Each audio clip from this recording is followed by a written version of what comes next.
Welcome back to the deep dive. Today we're jumping right into the high-speed world of FMCG, fast-moving consumer goods. Yeah, and specifically, we're looking at savory snacks. You know, the namkeen category. There's such a competitive space. Oh, it's a fascinating read. This whole category is really defined by, I'd say, three things: extreme speed, relentless competition, and the impulse buy. The impulse buy. Right, so if your product isn't right there, right And then, you've missed the sale instantly. It's that simple. absolutely.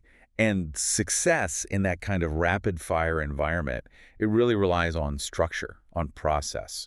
Our mission today is a real-world case study. We're analyzing a salesman named Raju. Right.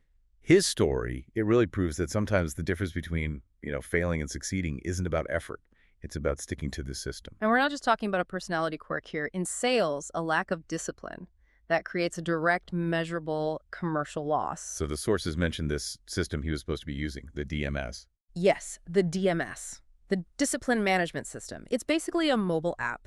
It verifies his visits with geolocation, it tracks inventory, logs orders, all in real time. But for Raju, it was his biggest enemy. Okay, let's unpack this.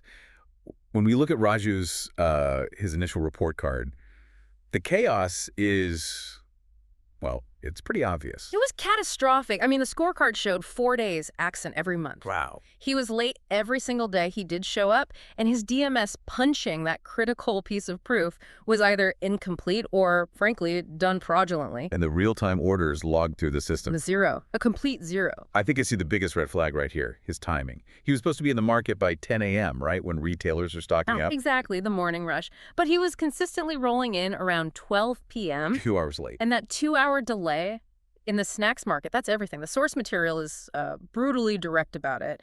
A 12 p.m. start time means, and this is a quote, half sale lost. Half the sale, gone, just from being late. Gone. You miss the critical morning traffic. You miss those initial orders for the day. It's a staggering penalty tied purely to punctuality. So it's not the product, it's the coverage. It's all coverage. And it costs him on so many levels. First, there's the retailer's perception. Of course. Walking in 2 hours late day after day. It just builds this image. The market impression was crystal clear. This salesman doesn't respect time. And in a high-volume business like this, I imagine trust is everything. It's currency. And then his absences, his avoiding the DMS, that just made it all worse. How so? Well, those 4 days he was gone every month. That was just an open invitation for competitors to slide right in and take over the premium shelf space. Right, an empty spot gets filled quickly. Instantly. But the data issue was the real killer. Raju just refused to use the DMS in front of the retailer. So he was, what, trying to remember it all and log it later? Exactly. He'd do what the source calls bulk punching at night, I see. which meant the company got zero real-time data. They couldn't verify expiry dates, freshness, or, and this is critical, SKU penetration data. Which specific products the retailer was actually carrying? Right. So the company naturally suspected his visits were, well, fake. And that missing data isn't just a record-keeping problem, is it? It's a real financial risk. A huge risk, especially with perishable goods like snacks. It disturbs the entire supply chain. It creates friction with the distributor. It was damaging his reputation and the company's. So Raju wasn't failing because he couldn't sell. He was failing because the structure, the accountability, it just wasn't there. It was completely absent, which brings us to the turning point. Because he didn't get fired. No, there was an intervention, a single, really powerful moment with his supervisor.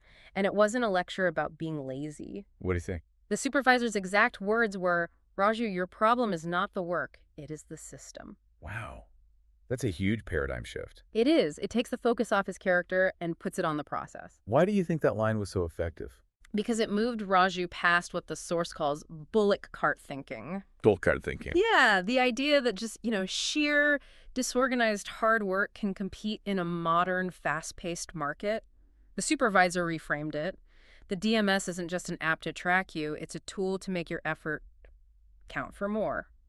Here's where it gets really interesting. Right, because Raju embraced this. He didn't just try harder, he got disciplined. Surgically disciplined. And his first change was just being on time. Punctuality. He adopted a 9.55 a.m. DMS punch discipline 5 minutes early. He suddenly became the first salesman in the market. And that alone must have sent a huge signal to the retailer. A huge signal. I respect your time now. It started to rebuild that trust immediately. And then came the credibility piece. Yes, he started doing live retailer visit punching right there in front of the shopkeeper. That geolocation proof, the proper remarks, it cleaned his record instantly. The company suddenly had real, actionable visibility into his day. So that one change in discipline had a domino effect. A massive one. Because he was logging real-time orders, the whole supply chain started to work. Billing was immediate, deliveries were correct, promotions were applied on time. He became a system-driven salesman. Exactly. And look at the metrics. He went from 0 reliable orders to making 40 calls a day. And every single one of those 40 calls was productive. Everyone. And why were they productive? Because he was using the DMS data to guide him. He wasn't just wandering around. The system gave him a roadmap for every conversation. So this data-driven approach let him move beyond just taking the usual order. It led to an explosion in his range, getting retailers to carry a wider variety of products. Because he had specifics. The ultimate sales weapon. The DMS showed him exactly where the gaps were, which shops weren't taking the little 5 and 10 rupee packs, who was missing the top-selling mixture, all of it. So he could walk in and have a real consultation, not just a sales call. Precisely. His pitch became undeniable. He could literally pull up the data on his device and show the retailer, "Sir, you are not carrying this SKU, and our data shows its demand is very high in this area." You can't really argue with that. You can't. The retailer would agree almost immediately.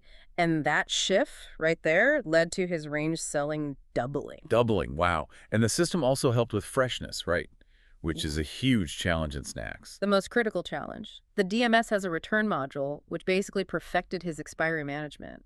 He could ensure perfect FIFO, first in, first out. So the oldest stock always sells first. Always. No more mistakes from writing things down manually. And the result of that? Let me guess. Retailer complaints went down. They went to 0. Retailer disputes became a thing of the past. The relationship with the distributor smoothed out. Everyone's reputation got a boost. You know, it really is true. Data is the ultimate sales pitch. It really is. The evidence is it's all there. The company's comments about him completely flipped.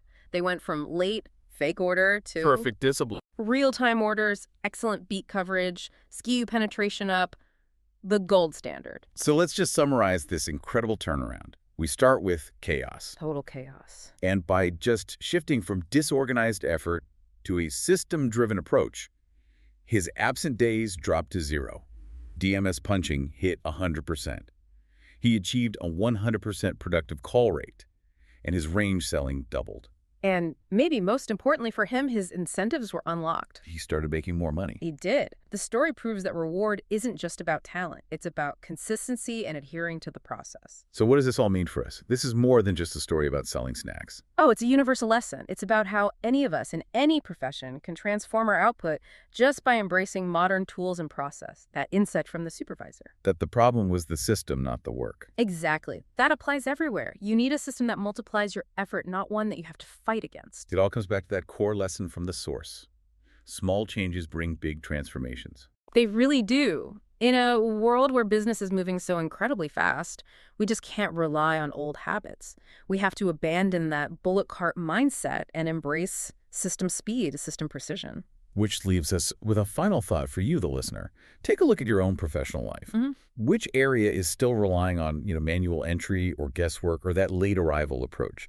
What's the one piece of system discipline you could introduce, maybe even this week, to not only clean up your reputation, but unlock your next level of performance?